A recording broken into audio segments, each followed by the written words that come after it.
Hi అండి. నేను మీ రాఘవరావుని. MLC Kalpalatha Reddy ఎర్రగడ్డకు వెళ్లాల్సింది పోయి పొరపాటున ఢిల్లీకి వెళ్ళిందండి. ఎందుకంటే ఆవిడ పరిస్థితి అలా ఉందని మీకు వీడియో ద్వారా కల్పలత రెడ్డి గురించి మీకు తెలియజేస్తున్నానండి.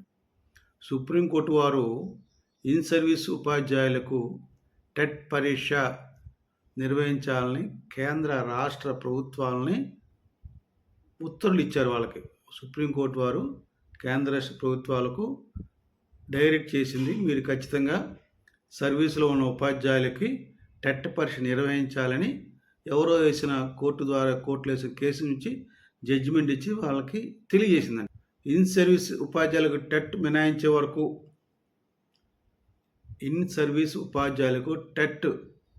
మినహాయించే వరకు ఉద్యమం చేస్తానని వైసీపీ ఎమ్మెల్సీ కల్పలతారెడ్డి మిగిలిన వైసీపీ నాయకులు గొడవ చేస్తున్నారు, ధర్నాలు చేస్తున్నారు, ఉద్యమాలు చేస్తున్నారు. కానీ మీకు అందరికీ తెలుసు, సుప్రీంకోర్టు తీర్పును కూటమి ప్రభుత్వానికి అంటకట్టి చంద్రబాబు గారిని, లోకేష్ గారిని కారణం లేకుండా మీరే కారణం, మీరే చేయాలి, మీరే ఆ టెట్ పరీక్ష సర్వీసులో ఉన్న ఉపాధ్యాయులకు లేకుండా చేయాలి, దాన్ని రద్దు చేయాలి అని మాట్లాడుతున్నారండి. అసలుకి చంద్రబాబు గారు, లోకేష్ గారుని ప్రశ్నిస్తే వాళ్ళు ఏం చేయగలరు? ఇది సుప్రీంకోర్టు ఆర్డర్ కదా, సుప్రీంకోర్టు ఆర్డర్ని ఎవరన్నా కాదనగలరా? అది తెలియదా ఈ కల్పలతారెడ్డికి? ఎమ్మెల్సీ ఎలా చేసిందండి? సాక్షాత్ జగన్మోహన్ రెడ్డే నేను తెలుగు కంపల్సరీ కాదు, తెలుగు లాంగ్వేజ్ మీద పాఠాలు చెప్పనివ్వను, ఎంత ఇంగ్లీష్ మీడియం వాగి దాని మీద కోర్టుకి కొంతమంది తల్లిదండ్రులు వెళ్తే హైకోర్టు బెంచి, సుప్రీంకోర్టు బెంచ్కి ఇలాగ ప్రతి దగ్గర అప్లై చేస్తూ పోయాడు. కానీ ఎక్కడ నేను ఇంగ్లీష్ మీడియం, తెలుగు మీడియం కూడా ఉంచుతానని ఎక్కడ జగన్మోహన్ చెప్పలేదు. మరి సుప్రీంకోర్టు ఏం చెప్పిందండి? జగన్మోహన్ రెడ్డి ఇది రాజ్యాంగం ప్రకారం చేయాలి, తెలుగు మీడియం నువ్వు తీసేయడానికి వీలేదు, పెట్టుకుని ఇంగ్లీష్ మీడియం పెట్టుకో, తెలుగు మీడియం కూడా ఉండాలి, తెలుగు మీడియంతో పాటు ఇంగ్లీష్ మీడియం కూడా ఉంచుకో, తెలుగు మీడియం పెట్టకపోతే నీ ప్రభుత్వాన్ని బర్తరఫ్ చేస్తామని వార్నింగ్ ఇస్తే అప్పుడు నోరు మూసుకొని తెలుగు మీడియం కూడా పెట్టాడు. ఇది మీకు తెలియదా కల్పలతారెడ్డి గారు? మీరు ఎమ్మెల్సీ కదా, మీకు తెలియదా? మరి తెలిసి సుప్రీంకోర్టు ఆర్డర్ని ఎలాగా చంద్రబాబు నాయుడు, లోకేష్ రిజెక్ట్ చేయగలుగుతారు? టెట్ పరీక్ష సుప్రీంకోర్టు నిర్వహించమంటే నిర్వహించాలి కదా, వీళ్ళిద్దరి చేతిలో ఉంటుంది. అది తెలిసి కూడా మీరు ఇలాగ అడుగుతుంటే మీకు పిచ్చి పట్టిందని ప్రజలు అనుకుంటున్నారు. అందుకే ఎర్రగడ్డ వెళ్ళాల్సిన ఈవిడ ఢిల్లీ వెళ్ళి, చూడండి ప్రజలారా, ఢిల్లీ వెళ్ళి ఒక ముగ్గురు టీచర్లు వెంట పెట్టుకుని, ఎంపీని పెట్టుకొని, మిథున్ రెడ్డిని పెట్టుకుని ఢిల్లీలో విద్యాశాఖ మంత్రి, అంటే కేంద్ర ప్రభుత్వంలో ఉన్న విద్యాశాఖ మంత్రిని కలిసి ఇలాగా ఈ టెట్ పరీక్ష అవగతం జరుగుతున్నా మీరు మాకు సహాయం చేయాలి అని మాట్లాడిందండి. వీళ్ళు చాలాసార్లు కేసులు వేశారు, ఈ టెట్ మీద ఓడిపోయారు, చీకొట్టించుకున్నారు, అయినా సిగ్గు లేదండి. వైసీపీ నేతలు, ఎంపీలు, ఎమ్మెల్యేలు, ఎమ్మెల్సీలు వీళ్ళు ప్రజలకు, టీచర్లకు అసలు విషయాన్ని చెప్పి ఒప్పించాల్సింది పోయి, నచ్చజెప్పాల్సింది పోయి, వాళ్ళని తప్పుదారి పట్టించేందుకే వాళ్ళు శతవిధాల ప్రయత్నం చేస్తున్నారు.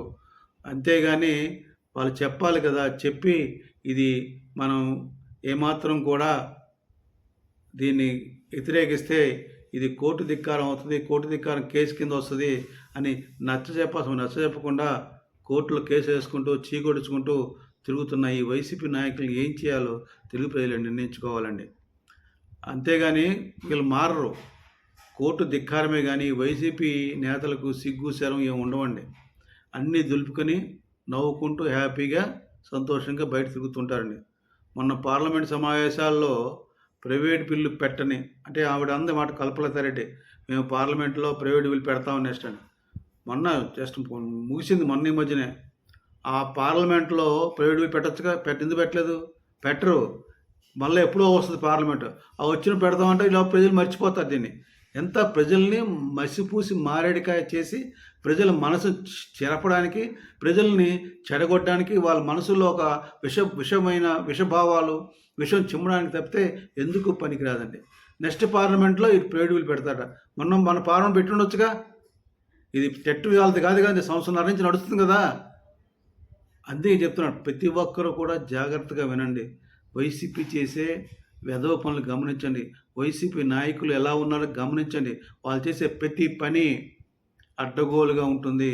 ప్రతి పనిని తప్పుగా వివరిస్తున్నారు మీకు అది విని మీరు తప్పుగా అర్థం చేసుకోకూడదని నేను ఈ వీడియో ద్వారా మీకు అందరికీ కోరుకుంటున్నాను, వేడుకుంటున్నాను.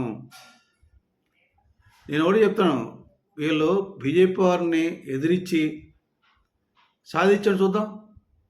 మీరు మెజార్టీ మీకు ఉందగా, రాజ్యసభ మెంబర్స్ ఉన్నారు, అన్ని బిల్లులు తందా మీరు ఏ బిల్లు పెట్టినా మీరు పాస్ చేస్తామని సపోర్ట్ చేశారు కదా బీజేపీ పార్టీకి మీరు సెంట్రల్ గవర్నమెంట్లో. మరి అప్పుడే ఎందుకు మీరు ఎదురు తిరగలేదు? ఎదురు తిరిగే దమ్ముందా మీకు? ఎదురు తిరగండి, బెదిరించండి, అలాగే సాధించండి. ఆ పని చేయలేరు. కానీ ప్రజలు ఒక్కటి తెలుసుకున్నారు, మీ యొక్క డబుల్ గేమ్. అంటే ఆంధ్రప్రదేశ్లో ప్రజల ముందు ఒక మాట మాట్లాడతారు, ఢిల్లీ వెళ్ళి బీజేపీ ప్రభుత్వానికి ఇంకొకలాగా మాట్లాడతారు అని వాళ్ళు తెలుసుకున్నారు. ఈ డబుల్ గేమ్ అర్థం చేసుకున్నారు. మిమ్మల్ని ఇక ముందు తెలుగు ప్రజలు ఎటువంటి పరిస్థితుల్లో నమ్మరని మీరు తెలుసుకోవాలి. ఇక మీరు జెండాపై కపిరాజయ్యని తెలుసుకోమని మీకు వివరిస్తున్నాను. ఇంకా మిమ్మల్ని ఎవ్వరూ కాపాడలేరు. ఎన్ని అబద్ధాలు చెప్పినా మీ మాట వినరని ఈ వీడియో ద్వారా వైసీపీ పార్టీకి, ముఖ్యంగా కల్పలతా రెడ్డికి హెచ్చరిస్తూ నిర్మిస్తున్నాను. జై జనసేన, జై హింద్.